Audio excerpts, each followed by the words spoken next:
Las opiniones expresadas en este programa son responsabilidad de quienes las emiten y no reflejan la posición del canal del Congreso.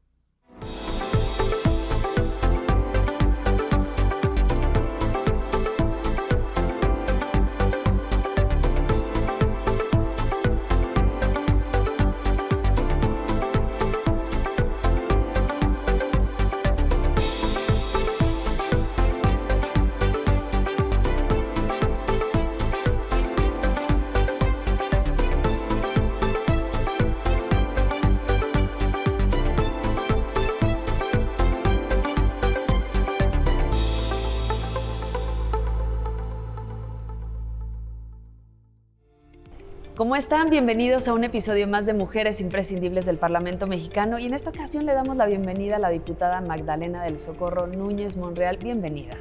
Muchísimas gracias. ¿Cómo estás? Pues muy contenta de haber recibido esta invitación y de estar hoy aquí contigo. No, hombre, al contrario, felices de poder conocer un poquito más de la mujer, más allá de la legisladora. Y bueno, ¿quién es Magdalena? Bueno, pues soy una zacatecana. Fresnillo. Integrante de una familia grande, somos 10 hermanos. ¡Wow! ¿Y tú eres? Yo soy la segunda de 10. ¡Wow! El mayor es un varón. Ajá. Y somos 7 mujeres. Mira. Sí. O sea que ahí sí Y ahí poder mandábamos femenino. las mujeres. Totalmente, poder Nos femenino. adelantamos, ¿verdad? Ajá, al tiempo de las mujeres. Sí. ¿Cómo era para tus papás? Pues bueno, habrá que seguramente un poquito complicado, ¿no? Porque ahora que uno tiene 1 o 2 hijos y exacto. No, ahora sí que no alcanzamos ni ahora de tiempo, ni de recursos, ni de nada. Pues claro que una familia tan grande, pues en aquella época, pues eran otras condiciones, también es cierto. Mi papá pues fue, porque fallecieron ya desafortunadamente, aunque los tuvimos mucho tiempo y muy felices. Mi papá trabajaba en contabilidad. Ajá. Trabajó en compañías mineras, en Sombrerete. Yo soy originaria de mi familia de Sombrerete, Zacatecas, que es un municipio que colinda ya con Durango, al norte del estado. Norte. Por eso eres tan alta. Sí, pues ya somos del norte. Sí, ¿verdad? norteña. Y entonces, aunque yo nací en Fresnillo por razones técnicas, porque el hospital estaba en Fresnillo. Mi familia es originaria de Sombrerete. Y ahí pasé pues mi primaria hasta los 12 años estudiando. En ese tiempo pues estábamos en colegios, los de las niñas en las de niñas y los niños en los de niños, porque yo estudié en un colegio de niñas. Terminé la primaria y nos trasladamos a Fresnillo, que es donde ya trabajaba mi papá en la compañía Fresnillo, que pertenecía al Grupo Peñoles. Que por cierto, mi primer trabajo fue en Grupo Peñoles a los 16 años. Imagínate. ¿Qué hacías ahí? Era secretaria de la Superintendencia de Mina en Betagrande, un municipio conurbado casi con la capital del estado. Tu papá se dedicaba, a trabajar ahí. Tú trabajaste, fue tu primer trabajo también en esa compañía. Tu mamá estaba literal en la casa, me imagino, a cargo de pues todos, atender a 10 bueno. hijos y todos estudiando, afortunadamente. Pues era pesado, ¿no? Sí. Pero pues también las familias como la nuestra, que éramos muchos, pues también eran familias donde siempre había alegría, siempre había visitas, siempre había compañeros de escuela, siempre había primos. O sea, una casa que siempre estaba llena de gente. Sí, ¿no? O sea, pobre de tu mamá, porque de verdad nunca tenía como paz, yo creo. O sea, si no traía... Imagínate, entrábamos, por ejemplo, a la secundaria a las 7 de la mañana y ya salíamos desayunados, ¿no? Claro. Y pues la mamá a preparar licuados y a preparar el lonche o lo que fuera, de todo el montón. Sí. Pero Fresnillo para mí fue de verdad... Esa época de secundaria y prepa, pues una época de mucha felicidad. Eran otras épocas donde Zacatecas, como el resto del país, era paz. Ya. No había violencia. Sí. Y entonces vivíamos con mucha libertad nuestra adolescencia y nuestra juventud. Así es que nos permitía andar por todos lados. sin temor de nada. Y Eras eso muy- es algo que hoy Se ha perdido. nos lastima mucho y que quisiéramos recuperar. Y que estamos trabajando para recuperarlo. Creo que desde nosotros, desde el legislativo, pero también nuestro gobierno está haciendo desde todos los ámbitos lo posible por construir una nueva cultura de paz para que Zacatecas y México recuperemos eso que los que lo pudimos vivir, Ay, sí. pues la verdad es que lamentamos mucho que hoy nuestros hijos No no lo pueden puedan. salir, Sí. y si salen, me avisas que ya llegaste y ponle el GPS en tiempo real para saber por dónde vas. O sea, ese tipo de cosas no nos tocó en nuestra juventud. No. Y bueno, posteriormente, terminando la preparatoria, emigramos a Zacatecas porque ahí estaba la oferta educativa de licenciatura. Ajá. Y pues 10 hijos, todos un año, Qué bárbaro. cada año un hijo, pues imagínate, un año entraba uno a la universidad y el año siguiente lo otro y otro. Entonces, la decisión de mis padres fue trasladarnos todos a Zacatecas. Mi papá trabajaba en Fresnillo y decía, era más fácil que se mueva uno, claro. se mueva diario a su trabajo a que cada año 1, 2, 3. Y bueno, pues también fue para todos nosotros una gran oportunidad porque todos pudimos estudiar una carrera profesional. Así es que fue ahí precisamente donde también, pues en esa época, uno se casaba joven. ¿Y te casaste Yo joven? me casé a los 20 años. Súper joven. Súper joven. Sí. Súper joven y bueno, estudiaba y trabajaba. Todavía no terminaba la carrera cuando me casé. Claro, sí, sí. Pero pues son decisiones que uno toma y que afortunadamente pues nos tocó vivir una etapa distinta. Por mi trabajo y por las responsabilidades que tenía, me embaracé hasta los 17 años de casada. Ah, wow.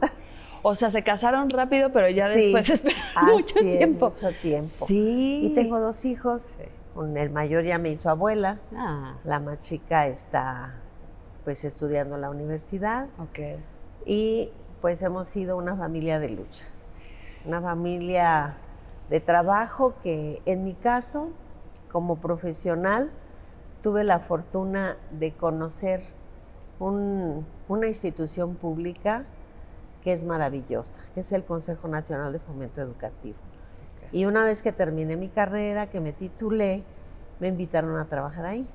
Y ahí conocí las comunidades más chiquitas y más pobres de mi estado. Wow. Y entonces me tocó conocer la otra parte del México que no todos conocemos y que cuando vives no con excesos, simplemente con lo necesario, con agua potable, con gas en tu casa, con drenaje, con transporte, con calles pavimentadas. Con pavimento, te iba a decir, sí, justo. Como se vive en las ciudades urbanas, conocer esa parte de México, pues nos sensibiliza. Claro, porque... Primero para reconocer que somos muy afortunados. Exactamente, lo damos por sentado, ¿no? Así que como... somos muy afortunados de tener las condiciones de servicios públicos y de oferta educativa y de opciones de recreación, de espacios pues culturales a los que puedes asistir. Sí, sí. Y entonces para mí fue fundamental en mi vida el conocer el CONAFE y el trabajar ahí. Ahí conocí, te digo, esas comunidades. Eran comunidades con menos de 20 niños en edad escolar, que generalmente pues eran familias como la mía, que una familia tenía 10 hijos. Entonces, menos de 20 niños, pues era 1 o 2 familias las que vivían en esas comunidades, pues que por supuesto no había carretera para llegar, no había luz eléctrica, no había drenaje, no había agua entubada. Y te das cuenta, pues, que hay mucho por hacer. Y que esas familias también y esos niños tienen derecho a que las oportunidades de no repetir esa historia y esa lucha de su familia en unas condiciones tan, pues, precarias y de desventaja, porque ¿qué van a hacer esos niños ahí? Y bueno, el CONAFE llevaba educación primaria y preescolar, precisamente esas comunidades, porque por el número de niños no les podían mandar ni un maestro. Eran becados, egresados de secundaria y de prepa los que prestaban un año servicio en cada comunidad.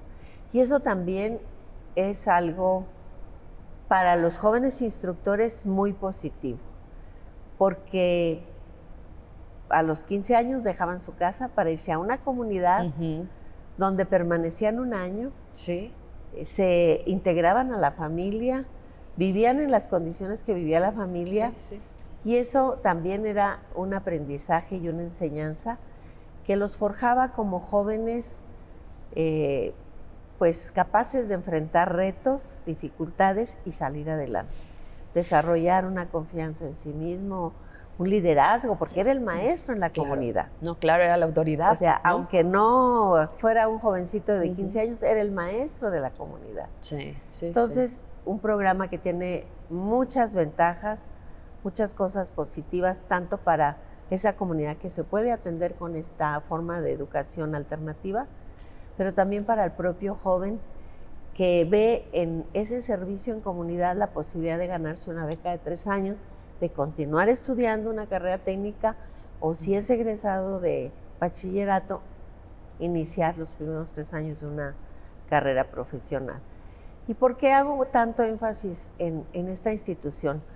Pues porque fue el enfrentar esa realidad que no conocíamos, el que me generó una conciencia social de que la única manera de compensar esas, digamos, privilegios que yo tuve era trabajar siempre con compromiso, con honestidad y con sensibilidad para entender pues que las condiciones no son parejas y que quienes tenemos mejores condiciones estamos obligados a hacer lo posible porque se les generen condiciones a los que están en desventaja. Y fíjate, ahí viene, naces prácticamente, o sea, en un terreno y en un territorio político, pero en una familia también muy política, o sea, no eres la única que se dedica a esto en tu familia, digamos, de primos y tal, ¿no? Entonces, ¿qué tanto, en qué momento tú decides como que marcar tu camino, decir, yo voy a ir por acá? Bueno, primero, en mi familia, pues de mis hermanos soy nada más una hermana mía y yo nos hemos dedicado a la política. Seguramente tú me estás deduciendo que Ricardo, que David Monreal son mis primos. No somos primos, no. Somos paisanos. Eso, son paisanos. Y hemos caminado juntos muchas campañas porque estamos del lado correcto de la historia. Sí, ¿no? Y son muy activos, efectivamente, además. Nos conocimos cuando Ricardo era senador, que fue suplente de Romo Gutiérrez, que se fue como candidato a gobernador de Zacatecas.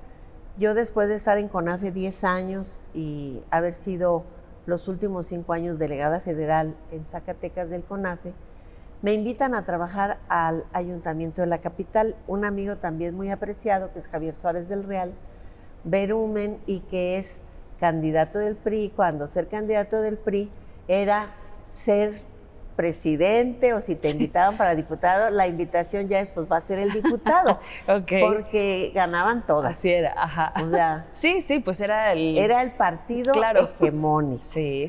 Y entonces me invita Javier a trabajar, me dice, Magda, ¿por qué no te vienes a trabajar conmigo? Y yo pensé, tengo 10 años en CONAFE, yo creo que vale la pena conocer otro aspecto de la administración, de las instituciones públicas, que es un ayuntamiento. Y decidí dar el paso y me incorporé al gobierno. Ingresé como oficial mayor.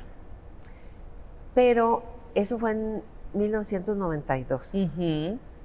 Y en 1993 el Congreso Federal modifica el artículo 115 constitucional.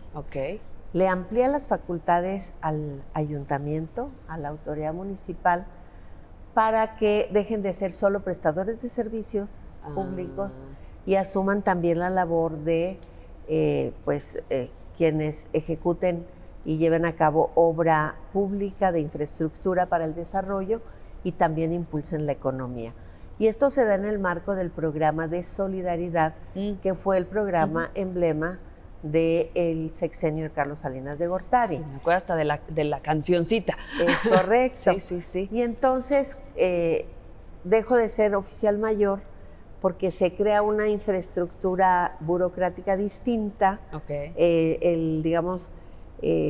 Se crea el área de la Secretaría de Desarrollo Económico y Social, y entonces a mí me dejan en la nueva secretaría. Okay. Y la primera tarea que tuve que hacer fue construir los comités de participación social, que era la gente organizada por colonia, por comunidad, por barrio, por manzana, y que solicitaban obras y que bajaban a través del programa Solidaridad. Okay. La administraban los comités de participación social, ellos eran además, la Contraloría Social de esas obras. Ajá. Y bueno, sin querer me tocó pues entrar de lleno ya a la construcción de una estructura, sí para el ejercicio del presupuesto público, pero que tenía que ver también con la construcción de liderazgos, ¿no?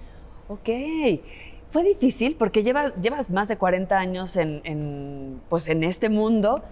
O sea, eras joven. Sí. Eras mujer. Bueno, eres mujer, ¿no? Pero eras joven, eras mujer. Tenías como que todo lo que podía estar en contra para poder avanzar y permanecer. Sí, fue difícil. Incluso desde que en ese tiempo el director general de CONAFE se llamaba Renato Vega, que después fue gobernador de Sinaloa, me mandó llamar y me dice: Magda, mi mano derecha, que es la licenciada Rocío López Mateos, me dice que usted es la persona indicada para quedarse al frente de la delegación y quiero invitarla.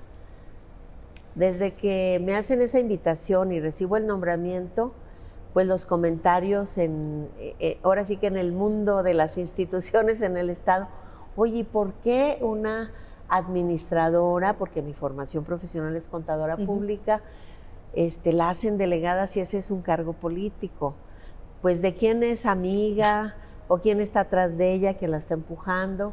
Porque efectivamente en ese momento fui la delegada más joven a nivel nacional, y bueno, pues no era común que las mujeres asumieran cargos de dirección o en este caso de la representación de este organismo público descentralizado en mi estado.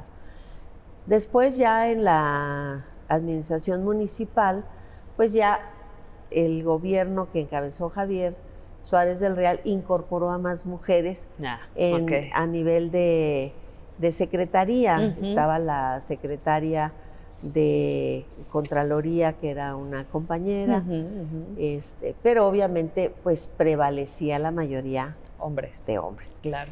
Y recuerdo, fíjate, cuando me invitaban a los eventos públicos, en ese tiempo, cuando yo fui nombrada delegada, el gobernador era Genaro Borrego. Ajá. Y llegaba yo a los eventos y me decían las edecanes: ¿usted es la secretaria de...? Ay, no. ¿O a quién viene a representar? Le digo: soy la delegada. Ay, usted es la delegada. Pásele, aquí está su lugar. Pero siempre, o sea, te etiquetan. Si eres joven, pues dicen, ha de ser la asistente de, o viene a guardarle el lugar a alguien, ¿no? Viene a guardarle el lugar, sí, claro, ¿no? Es que sí. Y claro que no fue fácil. Después ya en el ayuntamiento, pues en el área que me tocó, en la Secretaría de Desarrollo Económico, pues el trabajo territorial me permitió conocer esa otra parte de la capital, relacionarme pues con los liderazgos en comunidad, pero también con los sectores, con las universidades, por ejemplo, además de los comités de participación social, se formaron los consejos municipales por actividad. el Consejo Municipal de Educación, el de Protección Civil, el de Salud, el de Seguridad, el de Deporte. ¿Y a quién se invitaba a formar parte de esos consejos? Pues al supervisor de educación básica o al director de la escuela tal, etcétera, ¿no?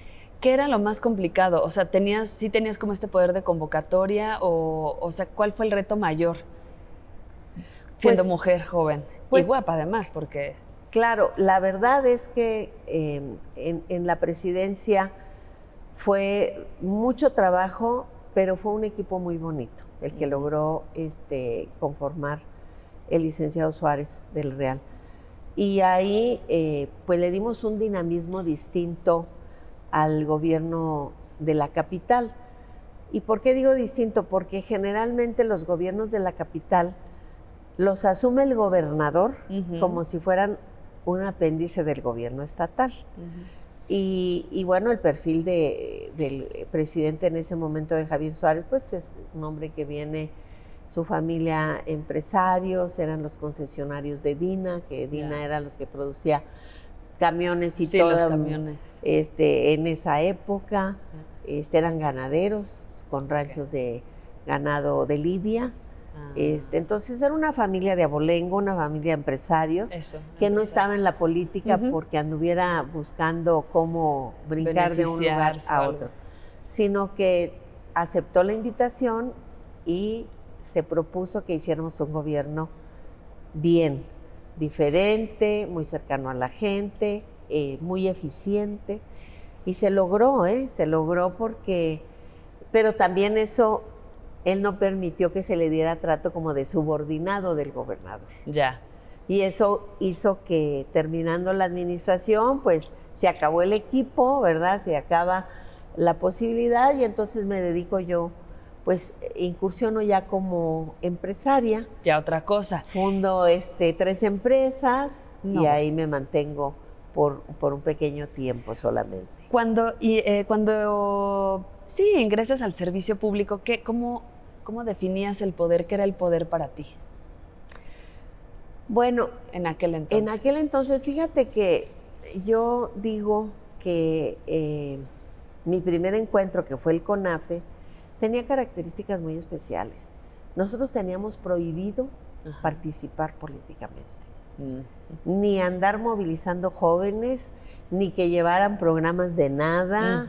O sea, nos dedicábamos a la educación y nos dedicábamos al desarrollo comunitario, a ser un agente. Ese instructor comunitario era un agente de transformación de una comunidad que estaba en una situación de mucho rezago y de mucha discriminación.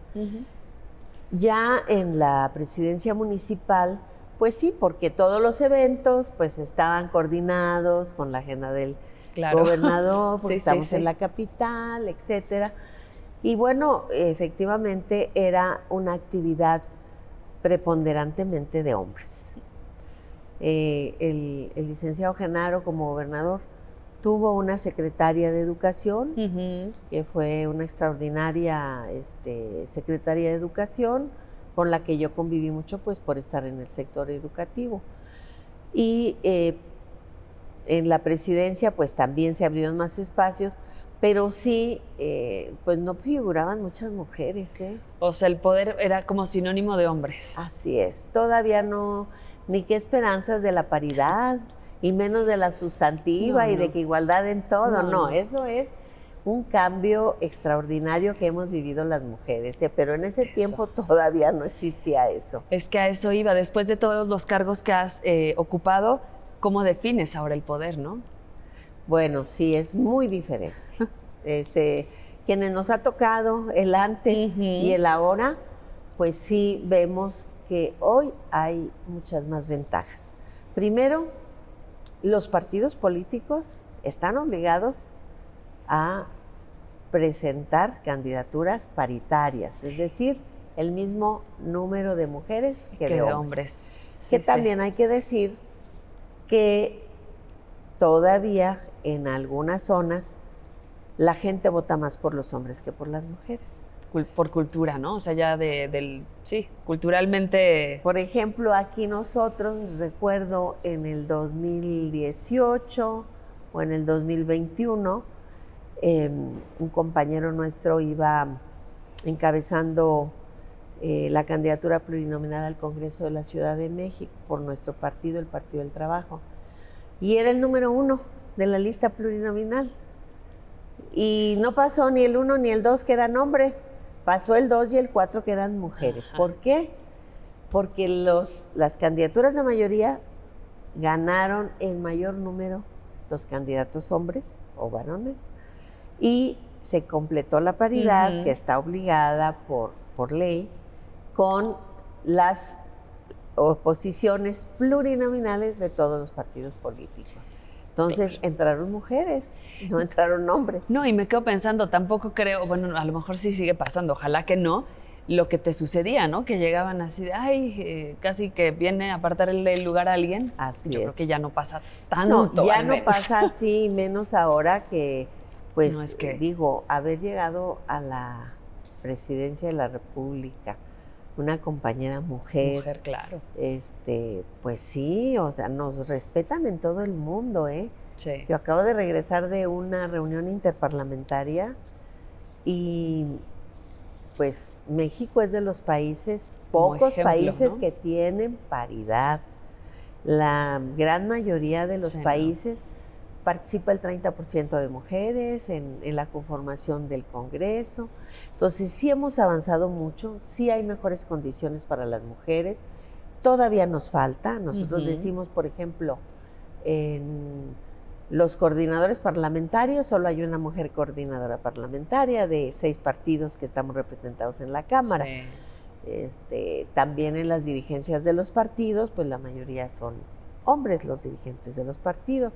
Es decir, todavía hay mucho que trabajar. Mucho por hacer. Pero sí creo que también en materia de violencia hemos avanzado muchísimo. Yo recuerdo cuando fui candidata a la presidencia municipal, mi contrincante, lo entrevistaban, obviamente, pues yo iba como candidata ciudadana por el PRD. Ajá. En ese tiempo, me acuerdo, Andrés Manuel era presidente del PRD. Y me invitó Ricardo Monreal, que era el candidato a la gubernatura, me invitó Amalia, que era la coordinadora de alianzas, porque había estado yo en una posición en el gobierno municipal donde había construido todo el tejido social y toda la infraestructura, soporte de programas sociales. Y bueno, pues también hay que decirlo, la gente decía, es una aventura irse por el PRD, pues el PRI va a ganar. Es que así fue muchos años, ¿no? En corto tiempo, pensando en cómo cambian las cosas en la historia, en corto tiempo, pues hoy estamos pensando que quizás el 27 sea su despedida, ¿no?, del PRI, después de tanto tiempo de ser hegemónico, cómo ha venido perdiendo ya posiciones y presencia. Pero en ese tiempo, la gente que era priista, como el caso de Ricardo en su momento, y que lo había venido acompañando en su aspiración a ser gobernador, pues se quedó en el PRI y no tenían candidatos para cumplir con la mitad más uno de los municipios de planillas registradas. Entonces me hacen la invitación y yo la verdad me costó trabajo aceptar. ¿Por qué? Porque yo decía, a ver, pues yo nunca ni pensé ser presidenta, ni era mi sueño. Ajá. Realmente me llega como una consecuencia del trabajo que había venido haciendo. Sí, sí. Y después de mucho que me insistía Amalia y que me decía Ricardo, ya decídase, Magda. Yo dije, pues tienen razón. Si se me está abriendo la oportunidad, ¿qué tengo que perder? Nada. Ya. ¿Qué tengo que ganar? Todo. Para empezar, la experiencia. Y te lanzas. De participar. Y bueno, pues sí fue una contienda difícil. ¿Por qué? Porque los medios no nos recibían a nosotros. Pues en televisión y en los espacios, pues eran para el partido hegemónico, sus candidatos. Y yo me acuerdo que en una entrevista le preguntan que qué pensaban de su contrincante. Y me acuerdo que dijo, bueno, a la contadora Magda, todos la queremos mucho, pero esto es política.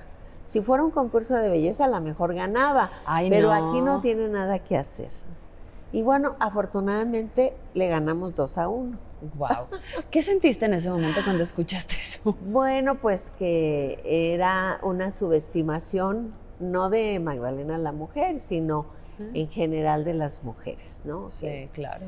Que no, no teníamos que hacer nada en política y hicimos mucho. Y seguimos haciendo mucho y hoy estamos muy orgullosos de tener una presidenta. Oye, fíjate, ahorita que sí, no, claro, pero es que mencionabas el apellido, Ricardo Monreal, tal. ¿Te ha jugado en contra o te ha jugado a favor tu apellido? Fíjate que a mí me jugó siempre a favor. Okay. ¿Por qué? Porque yo hice política en Zacatecas hasta mi última elección fue como candidata a gobernadora por el PT en el 2016. Sí. Y bueno, ahí aunque no fuimos en alianza, David era el candidato de Morena y era la primera elección local de Morena como partido nuevo. Sin embargo, pues no había entre nosotros ni descalificación, ni confrontación, ni mucho menos.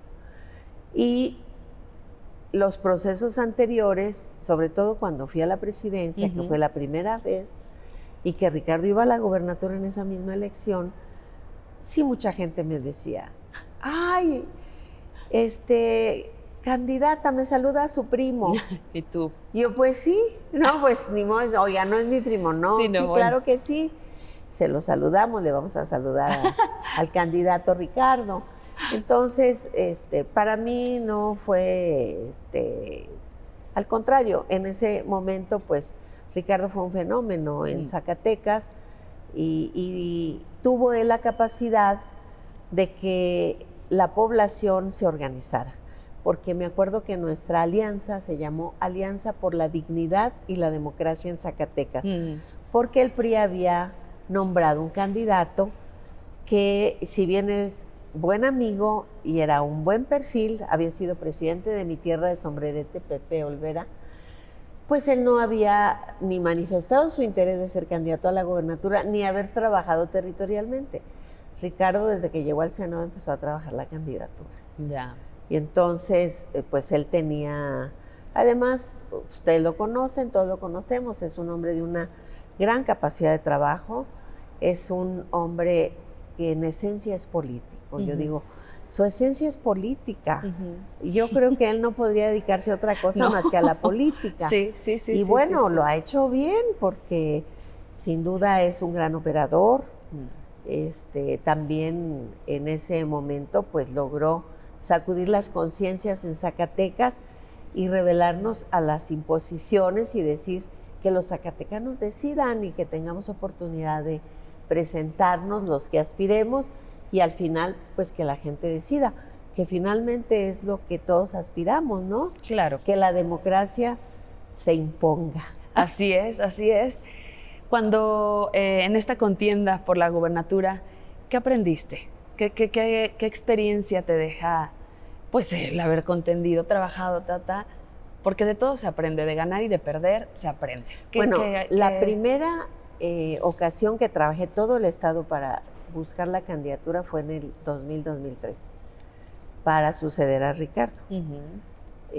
Había ya un acuerdo que se había firmado cuando el PRD le da la candidatura a Ricardo. Y el acuerdo era que el CEN del PRD pues iba a definir quién lo iba a suceder. Sin embargo, yo trabajé los 3 años que fui diputada federal, todo el estado, y tenían la infraestructura de, ahora sí que sección electoral por sección electoral, candidaturas a todos los ayuntamientos, planillas armadas en todo el estado, pero al final, recuerdo, tuvimos una reunión con Andrés Manuel y él nos pidió que no fuéramos a un proceso interno del PRD, porque era el primer estado que había ganado el PRD y que un proceso interno nos iba a llevar a diferencias, contradicciones, y a debilitar, y que necesitábamos abonarle a la construcción de una fuerza de izquierda en México. Y yo lo entendí. Okay. Me pareció que era lo correcto y por eso aceptamos. Pero pues se hacen compromisos. En ese caso, el compromiso era que otro compañero que desafortunadamente ya falleció, también un gran político, Tomás Torres Mercado, él era también aspirante a la gubernatura, y bueno, tuvimos que declinar de nuestra aspiración y de nuestro derecho a una claro. contienda interna claro. en aras de un proyecto superior.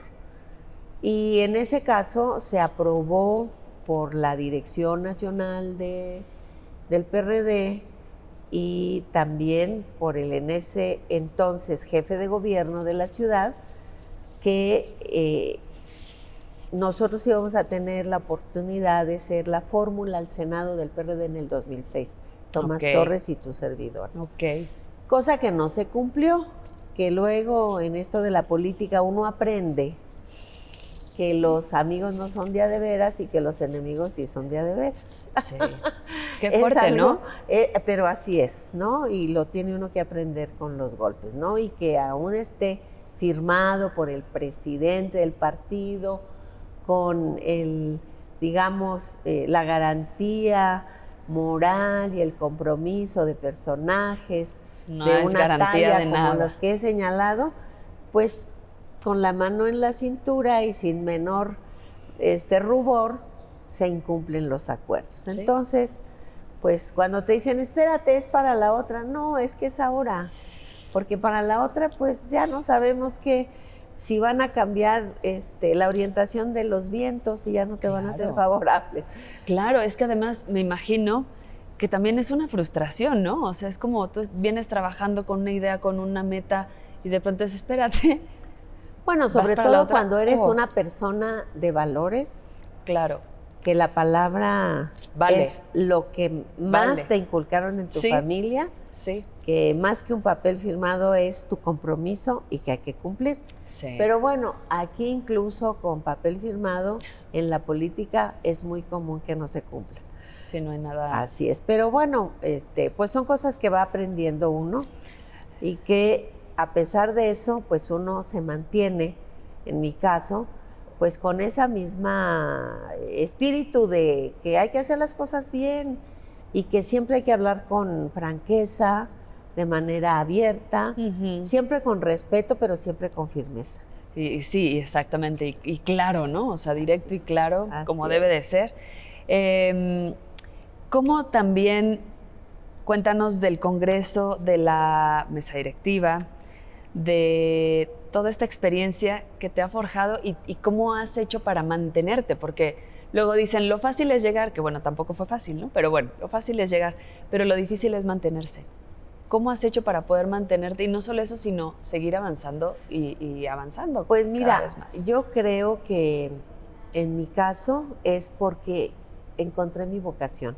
Y en una ocasión, siendo Ricardo gobernador y yo diputada federal, yo no quería venirme de diputada federal, yo quería concluir mi mandato como presidenta municipal. Y él me dijo, usted se va a tener que ir porque necesitamos diputados que apoyen el presupuesto para Zacatecas.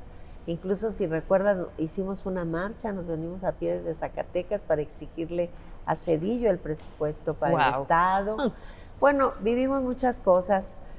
Y yo le decía en ese tiempo al gobernador, hoy coordinador y presidente de la JUCOP, le digo, yo le agradezco que me haya mandado en contra de mi voluntad a hacer campaña y que además ganamos con una votación muy alta, porque encontré mi vocación. Realmente esto es lo que me apasiona. Y cuando lo que haces te apasiona, pues no es que, ¿qué estás haciendo para mantenerte?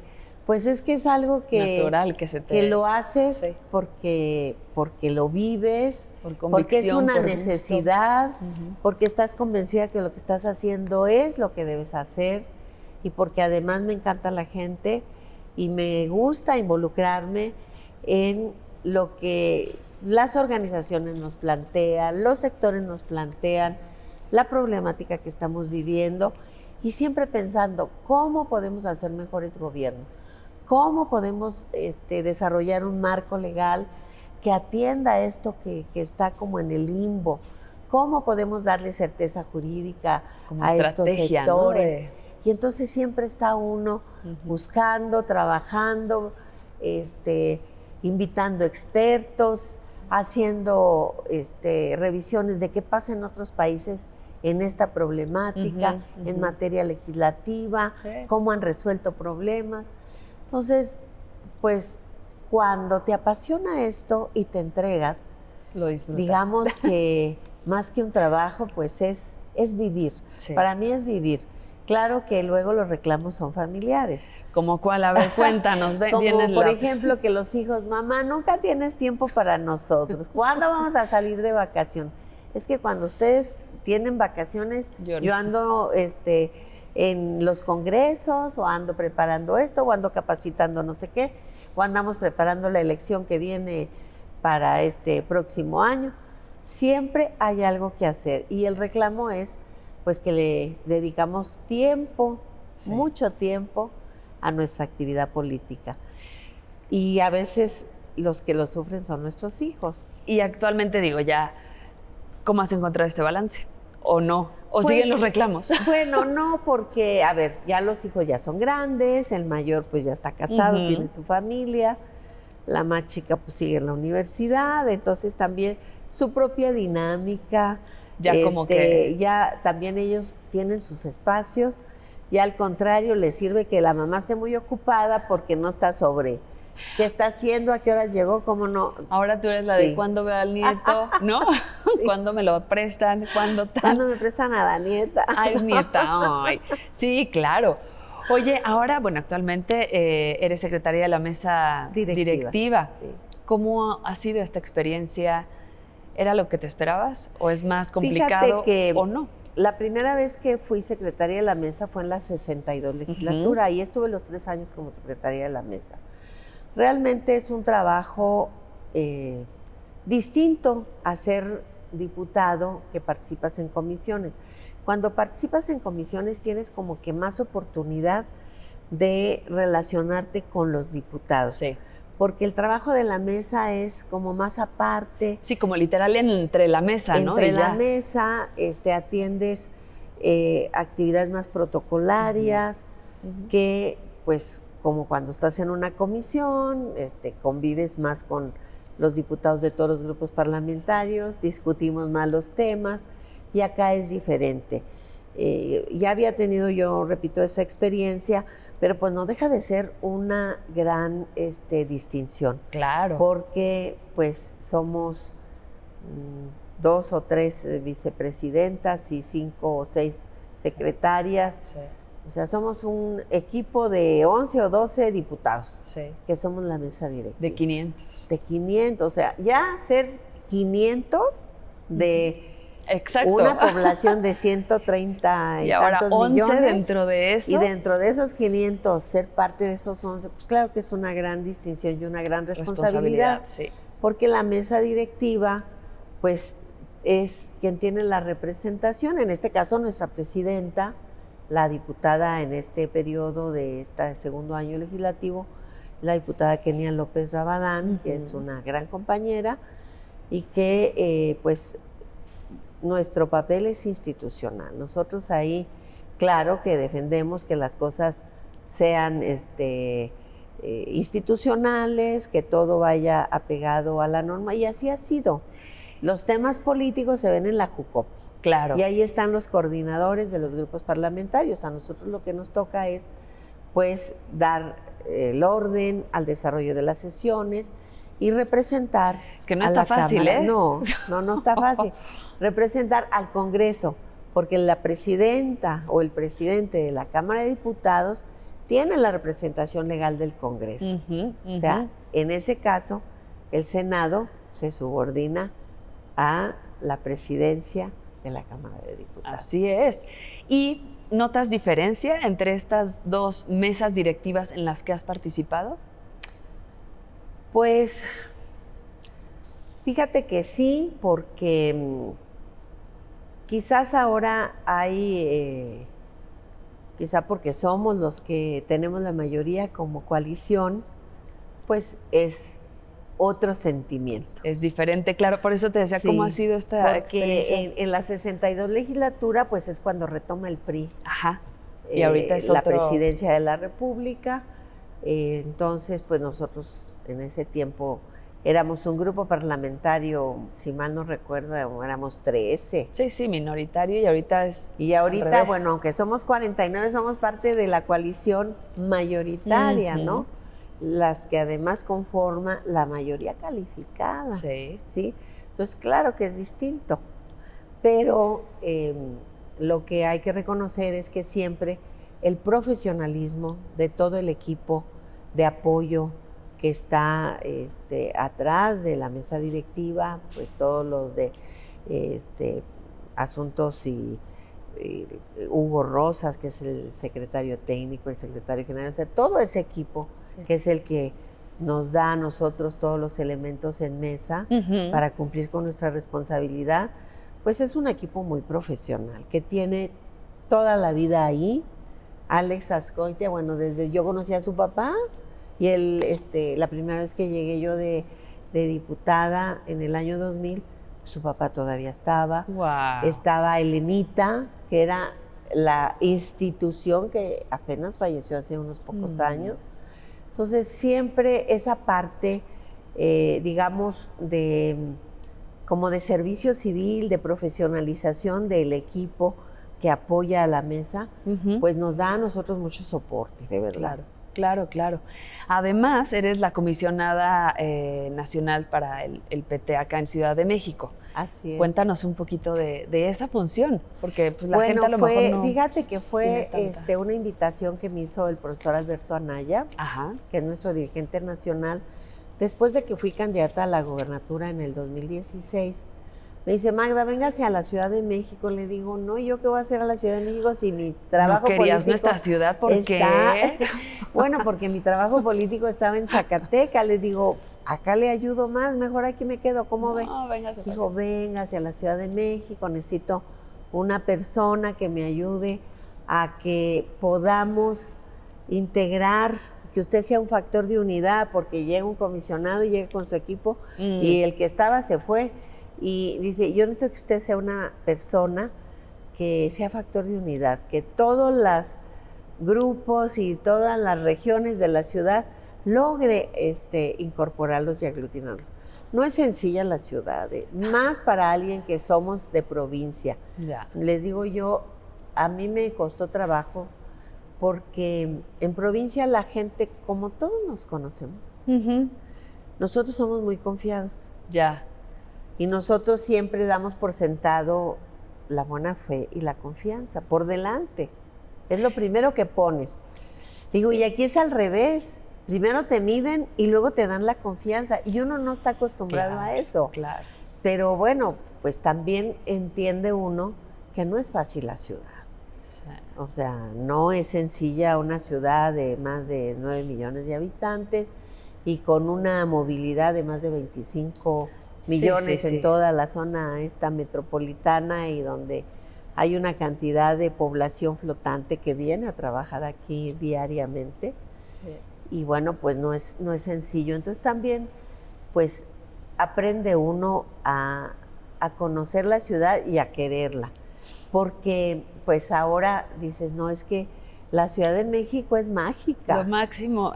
Es mágica, o sea, tienes todo. Todo Es todo. Oye, todo lo bueno y también todo lo malo, desafortunadamente, ¿no? Pues y como en todas las grandes ciudades. Como en todas las grandes ciudades, y desafortunadamente ahora, pues, también en muchas partes de nuestro país. Así es. Mientras más grande tienes más de todo, insisto, más bueno, más malo es. Pero también es cierto que la mayoría de los que estamos aquí, pues, somos, ahora sí que gente que llegó de otros estados, que no son nativos de aquí, de esta zona, ¿no? Sí. Y la verdad es que también uno aprende a conocerlos, a respetarlos y a quererlos. Y tenemos muy buenos amigos en todas las 16 demarcaciones, y también, fíjate, cada demarcación es como un estado. Sí, tiene como características totalmente un distintas. ecosistema No diferente. es lo mismo Magdalena Contreras que Venustiano Carranza. Sí, claro. No es lo mismo Tláhuac que la Benito Juárez. Sí, sí. O sea, y cada, bueno, Iztapalapa, que es un... Otro, sí. Bueno, es otro estado. Sí, además Entonces, no es fácil, pero dimensión. pues estamos siempre poniendo nuestro mejor esfuerzo. No ha sido fácil porque yo vengo de ser una mujer municipalista, por haber sido presidenta municipal. Impulsé mucho la organización de alcaldes en ese tiempo que impulsaba el PRD, que era el MAC. Formamos un consejo consultivo, que el primer presidente de ese consejo consultivo fue el ingeniero Cárdenas. Yo fui la segunda presidenta de ese consejo consultivo. Y cuando yo llego al PT, en el 2010, yo digo, bueno, ¿y dónde están los presidentes municipales aquí del PT? ¿Cuántos? Le digo, profe, ¿cuántos presidentes tiene? Ay, no sé. Le digo, oiga, ¿y no tienen organización? ¿No los tienen organizados? No. ¿Y cómo ves si le hago un proyecto? Preséntaselo al Consejo Político. Y me puse a hacer el proyecto. Y logramos en el 2014 constituir la asociación que se llama Coordinadora de Autoridades Locales del Partido del Trabajo, Asociación Civil. Okay. Y hemos estado trabajando con eso. Ahora en el 24, que cumplimos 10 años, dijimos, a ver, no es suficiente tenerlos organizados en torno a una asociación civil. Necesitamos que nuestros gobiernos sean buenos gobiernos, que hagan buenos ejercicios de gobierno, que sean eficientes, que apliquen el recurso de manera transparente. ¿Cómo lograr eso? Que trabajen siempre de la mano de la gente, que las políticas surjan de las necesidades de la gente, que haya una Contraloría Social, que reconstruyamos el tejido social, que desarrollemos un sentido de comunidad, que le demos acceso a la cultura y al deporte a toda la gente. No, bueno, sería la conectividad. Pues es el mundo ideal. Sí. Bueno, pues estamos trabajando en eso y en el 2024 presenté el proyecto para construir el Instituto de Formación, Capacitación y Buen Gobierno, Asociación Civil. Okay. Y tenemos ya 2 años trabajando en un modelo de buen gobierno, porque les digo, tenemos que hacer un sistema de buen gobierno, porque cuando la gente se queja de los malos gobiernos locales o de cualquier nivel, dicen, oye, pero es que fulanito cuando vino a pedirnos el voto nos ofreció tal y tal y tal. Y luego no volvió. Y ya no volvió y además está haciendo lo que hacían los otros. Porque hizo campaña señalando los errores de los otros, de los que lo antecedieron, y llegó a gobernar igual. Y entonces decían, pero ¿por qué será si venía con otras intenciones? Y entonces muchas veces la gente dice, no, es que es el sistema, ya estando ahí, pues llega, no, mire, es que aquí esto funciona así, y acá de aquí le van a dar. ¿no? Ajá. Y entonces yo digo, bueno, si hay un sistema que hace gobiernos corruptos, ¿por qué no construimos un sistema que haga gobiernos honestos, eficientes, sensibles y responsables? Y en eso estamos. ¿No? Pues muy bien, digo, un gran, largo, ahora sí que un largo camino, pero pues ahora sí que se tiene que empezar por alguna parte, ¿no? Así sí nos es. está terminando el tiempo, pero ¿algo más que quisieras agregar? Pues decirles que tenemos un gran compromiso por transformar México. Eso es algo que yo tengo clara conciencia y una convicción. Pero también es cierto que para lograr la transformación se requiere a todas y a todos. Y cuando digo a todas y a todos, me refiero a toda la sociedad en su conjunto. La participación, ¿no? Se necesita una participación. Es un cambio cultural. Exacto. Es construir una cultura de paz para recuperar ese México que nos tocó vivir y que queremos dejarles a las próximas generaciones. Y también desarrollar un nuevo modelo de economía, una economía que sea de prosperidad compartida, que sea respetuosa con el medio ambiente y con esa riqueza que hay que heredarle a los demás. No nos podemos acabar nuestros recursos ahorita porque nos urgen o porque queremos más, sino que tenemos que construir una economía sustentable, sostenible. Y la invitación que les hago es a que desde el espacio que tengamos, no hay que tener un cargo político o en una institución pública para participar en la política. El ser humano es político por esencia, claro. Es social, y todo lo que hacemos es política. Sí, sí. Entonces, pues la invitación es a que se sumen a esta transformación desde la posición que tengan. Pero si no es así, no vamos a lograr transformar México. Y México tiene todo, todo, de veras. Yo que he salido a muchos países a intercambios parlamentarios, te das cuenta. Digo, clima, recursos, fruta, recursos naturales. Bueno, recursos minerales, litorales, bosques, todo hay aquí. Necesitamos asumir esa responsabilidad entre todos y yo creo que sí la podemos hacer. Esa es la invitación. Pues muchas gracias por habernos acompañado. Siempre bienvenida. Muchísimas gracias a ustedes. No, hombre. Nosotros nos vemos aquí a la próxima Mujeres Imprescindibles del Parlamento Mexicano.